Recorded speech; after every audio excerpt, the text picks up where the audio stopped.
প্রথমেই আমি এখানে পটল আর আলুগুলোকে পরিমাণ মতন লবণ আর কিছুটা পরিমাণে হলুদ গুঁড়ো দিয়ে লাল লাল করে ভেজে নিব। দেখুন এইভাবে ভেজে নিয়েছি। এরপর আগের থেকে গরম জলে ভিজিয়ে রাখা কিছুটা পরিমাণে সয়াবিনও ভেজে নিব। সয়াবিনটা আমি এইভাবে ভেজে নিয়েছি। এরপর তুলে রেখে দেবো। আবারও কড়াইতে তেল দিয়ে ফোড়নে দিয়ে দেবো কিছুটা পরিমাণে গোটা জিরে আর 3টে তেজপাতা। এগুলো হালকা ভাজা হয়ে যাওয়ার পর এখানে দিয়ে দেবো পেঁয়াজ কুচি। পেঁয়াজটা নরম হওয়ার জন্য দিয়ে দেবো কিছুটা পরিমাণে লবণ।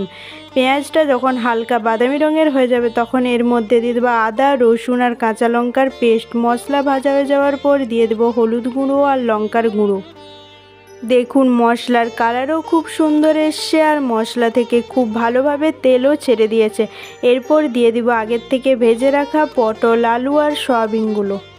এরপর কিছুক্ষণ সময় নিয়ে একটু কষিয়ে নিব যাতে মশলাগুলো সবগুলোর ভেতরে ভালোভাবে ঢুকে যায়। এখানে আমার কষানো হয়ে গেছে। এরপর দিয়ে দেব কিছুটা পরিমাণে গরম জল। আপনারাও চেষ্টা করবেন গরম জল দেওয়ার। এভাবে পটল আলু দিয়ে সয়াবিনের তরকারি বাড়িতে বানিয়ে খেয়ে দেখবেন, খেতে দুর্দান্ত স্বাদের হয়। আর দিয়ে দেব গরম মশলা। নামানোর আগে আমার এই রেসিপিটা ভালো লাগলে কমেন্ট করে জানাবেন আর ভিডিওটাতে একটা লাইক করে দিবেন। চ্যানেলটিকে সাবস্ক্রাইব করে দেবেন। সবাই ভালো থাকবেন, সুস্থ থাকবেন। ধন্যবাদ।